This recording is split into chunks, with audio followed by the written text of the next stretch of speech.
Imagine standing at a funeral. You are wearing black. The air is cold. You are watching a coffin being lowered into the ground. Inside is your father, your mother, or your best friend. You are crying because you know you will never hear their voice again. You will never laugh at their jokes again. They are gone. Forever. Now, imagine a different reality. You walk home from the funeral. You sit on your couch. You pick up your phone. You open an app. And there, on the screen, is a video call incoming. The name on the screen is the person you just buried. You answer. Hey, they say. Don't cry. I'm right here. I'm uploaded. Welcome back to Silicon SHAKH. We have traveled through the metaverse and the autonomous war. But today, we are crossing the final line. We are talking about the end of death itself. We are talking about digital immortality. For thousands of years, humans have searched for the fountain of youth. We wanted to live forever. We prayed to gods for an afterlife. But in 2026, we stopped praying and started coding. The concept is called mind uploading. The idea is simple: your brain is essentially a biological computer. It runs on electrical signals. Your memories are files. Your personality is software. If we can map every neuron, every synapse, and every electrical impulse in your brain, we can, in theory, copy that data and run it on a silicon chip. You would no longer need a body. You would live in the cloud. You could live for 1,000 years. You could travel through the internet at the speed of light. You would be free from disease, aging, and pain. This is the ultimate fantasy of Silicon Valley. Billionaires are pouring money into this.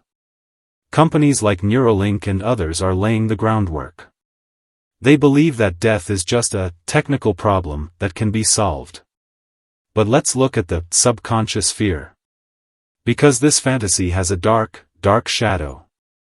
The biggest philosophical problem is called the copy paradox.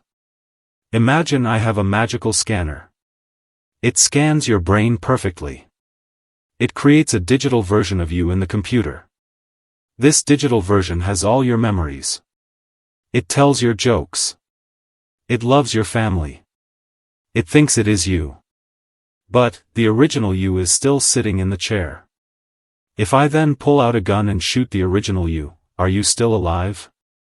Or is there just a copy of you pretending to be you? This is the terrifying question. If you upload your mind, do you actually go to the cloud?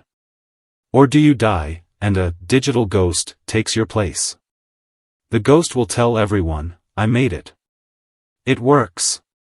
But the real you, the consciousness looking through your eyes right now, will be gone. We might be building a cemetery of digital ghosts, thinking it is a heaven. Now, let's talk about the corporate afterlife. In the real world, death is the great equalizer. Rich or poor, everyone dies. But in the digital world, immortality will be a product.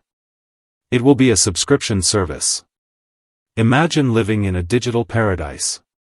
You have a beautiful virtual house. You can fly. You can eat virtual steak that tastes perfect. But then, the economy crashes.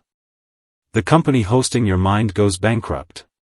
Or your family stops paying the monthly fee. What happens? Do you get deleted?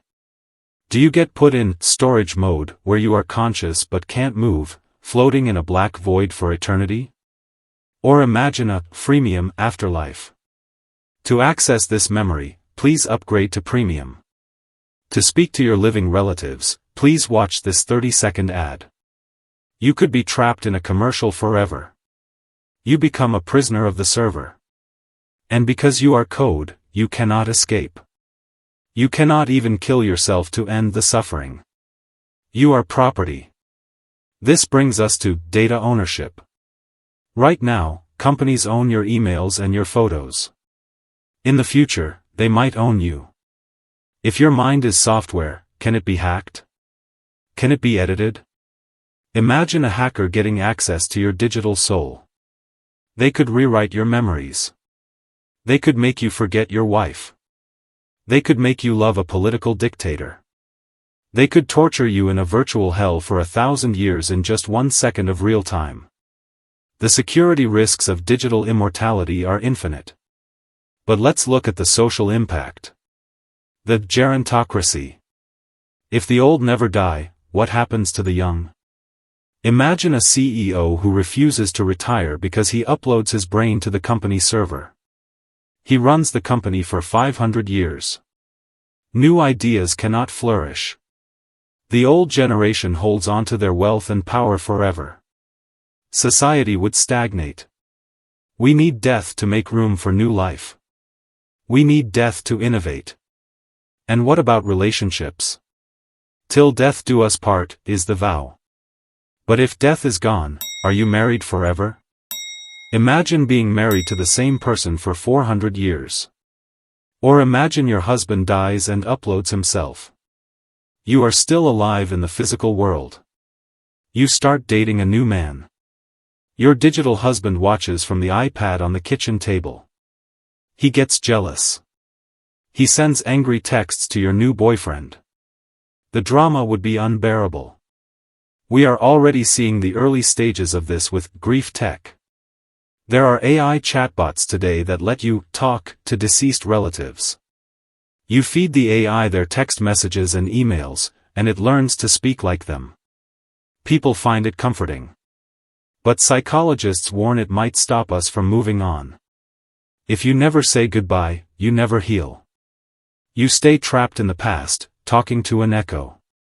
There is a deep, spiritual question here too. What is the soul? Is the soul just data? Or is it something more? Something that cannot be captured in binary code? If we upload the mind, do we leave the soul behind? Are we creating a race of soulless integers?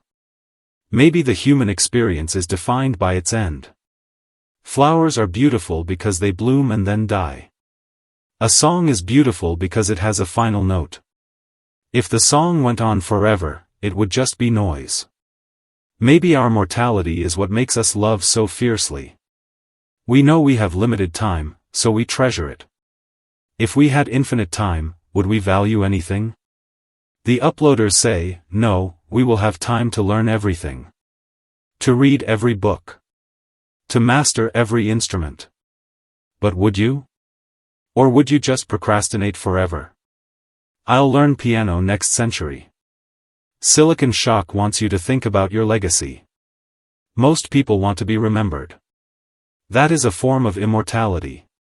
We write books, we have children, we build buildings. We leave a piece of ourselves behind in the physical world. But digital immortality is different. It is a refusal to let go. It is a fear of the unknown.